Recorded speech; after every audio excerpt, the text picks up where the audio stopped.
ni igice cya kabiri cya Kazungu Denis, umwana w'umutegetsi umwe mu FPR inkotanyi w'umukoroneri mu Rwanda, batazajyaho bana babona bakoze ibyaha bakabihakana ngo si ababo, ngo bakabigizayo kugira ngo nyine bitabafata, kandi ari ababo, ko badasobanura se na nyina n'abarumuna be n'abakuru be n'imiryango ye, kuki batayivuga kandi aba bandi babavuga. Bityo rero muri iki gice cya mbere kirangiye kiri munsi aho, iki ni igice cya kabiri kiri hejuru.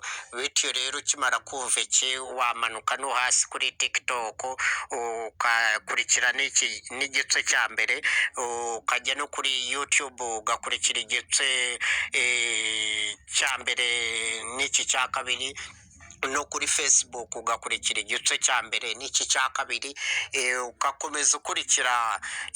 Turakomeza tujya mu mizi ducukumbura Kazungu yari mwene nde, wahehe, wavukiye nde, wabyawe na bande, akurira hehe, yiga amashuri ye hehe, yabanye na bande kuva mu bwana kugeza ubu, ni muntu ki, yakoze ibiki, yakoreye bande, yakoranye na bande, ni bande bamukoresha kugeza ubu. Ibyo byose rero nibyo bikenewe gucukumburwa, naho byo kwitsa nkete ibyo bigomba kuvaho, ajyanwe mu muryango w'abibumbye mpuzamakungu ishinzwe uburenganzira bwa kiremwamuntu n'ubutabera mpuzamahanga, akorweho iperereza ryimbitse. Kandi yafatanyaga n'abandi kwitsa umuntu bwa mbere, yabibonye hehe, yabyibonyeho ari ubitangije cyangwa yabibonanye abandi babimwigishije, none afatira kuri urwo ruzitiro. Kazungu akwiriye gukorwaho iperereza ryimbitse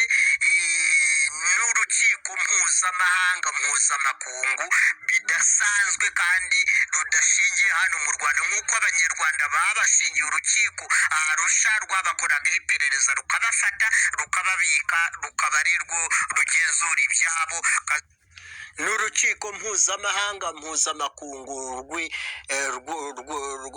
rwo mu mahanga rundi rubahigana n'ubu rubaburanisha, nawe akwiriye kujyanwa mu nkiko mpuzamahanga agakorwaho iperereza ryimbitse, hakamenyekana abandi ba Kazungu benshi basigara hanze aha bamuhagarariye barimbura abo bose atarimbuye, atashoboye kurimbura, cyangwa abo yaba yarashize ku rutonde bagomba kwicwa.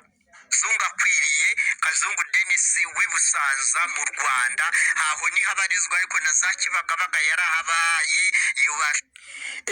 Aho Busanza rero atuye ni hirya hagana ku gishanga nk'ujya i Gahanga, uri hafi kugera ku Rufunzo. Urumva iyo ni mu Kinyarwanda yari yihereranya abantu cyane, ntabwo ari Busanza yaha mu Kamenge hafi aha, ntabwo ari Busanza yaha hegereye ku kigo cya gisirikare, ahubwo ni ruguru urenze n'ikigo cya gisirikare kiba Busanza, ukamanuka iyo hirya iyo uvuye ku kigo cya gisirikare cya Kanombe cya militare, ukagenda ukagera ku kindi cya gisirikare cy'i Busanza, iyo nanone ukaharenga ukamanuka iyo mu Kinyarwanda ndani, iyo niyo yabagiraga abantu, yihereranya abaturage, yarabihereranye bikaze cyane.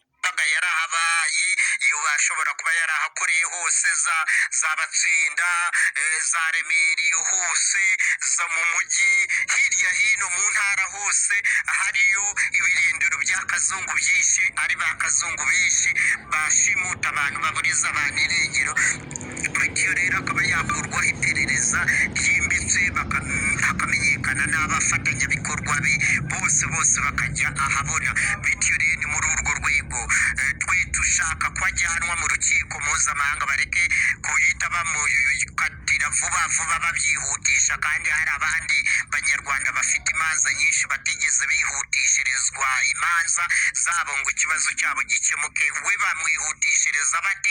Bamukubise taranti ijoro hagakomeza gukorwa iperereza rikajya mu mizi hirya no hino, hagafatwa n'abandi bafatanyije nawe ibyo bikorwa byo kurimbura ikiremwamuntu. Bityo rero niduhema kugaragaza ibitekerezo byacu mu mirongo ya politiki, kandi nyuma bazasanga ko ariko kwari ukuri, kuko Kazungu bishobora gusangwa uwo Kazungu Denis ko yishe abantu bandi benshi batigeze bagaragazwa muri izo nkiko, bihutisha bamujyanamo huti barakingira ikihe kibaba, baritse izihe ankete, bamushyira kuri tarante z'uru, hagakorwa iperereza hakamenyekana n'abandi benshi yafatanyaga nabo mu gihugu hose, baba abategetsi, baba civilian, baba polisi, baba nzego zitandukanye z'ubutegetsi, kuko ntiyari gukora ibyo bikorwa mu gihugu kivuga ko gifite umutekano, gisaguriza amahanga, akaba yarabitsanya abantu by'ako kageni, ntafatwe nimba atarahagarikiwe n'abakomeye bene wabo. Igihe kirekire hakamenyekana abandi yishe nabo yafatanyaga nabo, n'ababakuriraga ba bosi babo, abo bose igihiriri kikamenyekana. Murakoze cyane banyarwanda banyarwandakazi, ab'imbere mu gihugu n'abari muri diaspora, n'abanya East Africans, n'abanyafurika, n'abaturiye isi, ikiremwa muntu muri rusange. Hakamenyekana akanavuga n'impamvu yabicaga n'icyabimuteraga, nimba ari urutonde rw'abo yagombaga gusoza yahawe, narwo rukamenyekana ku isi yose. Bityo rero iperereza nirikorwe n'urwego mpuzamakungu, apana leta ya FPR inkotanyi kandi ari iyimubyara ni uwabo.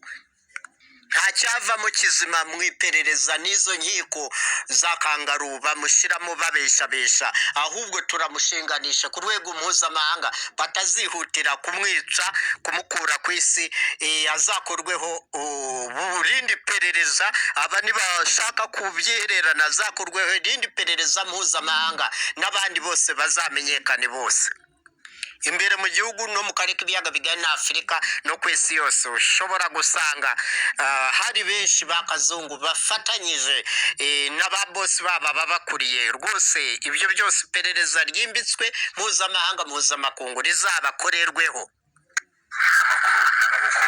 ubundi akazana ibikoresho birimo inyundo, imikasi, ikaramu, akababwira amagambo ateye ubwoba, ndetse bikajyana no kubakorera iyicarubozo. Ubushinjacyaha bwagaragaje ko mbere yo kwica abo bantu babanzaga akabaka amafaranga n'ibyangombwa, ndetse akabategeka kumubwira imibare y'ibanga bakoresha kugira ngo yohereze amafaranga ari kuri telefone zabo na konti za banki. Mu iperereza ry'ibanze ryagaragaye ko hari na bamwe mu bantu Kazungu yagiye yica, ariko yabanje kubakoresha inyandiko zivuga ko bamuhaye ibikoresho batunze ndetse n'imitungo irimo amasambu. Iyo ngo byarangiraga yarabicaga, ubundi akabajugunya mu mwobo yaracukuye mu gikoni.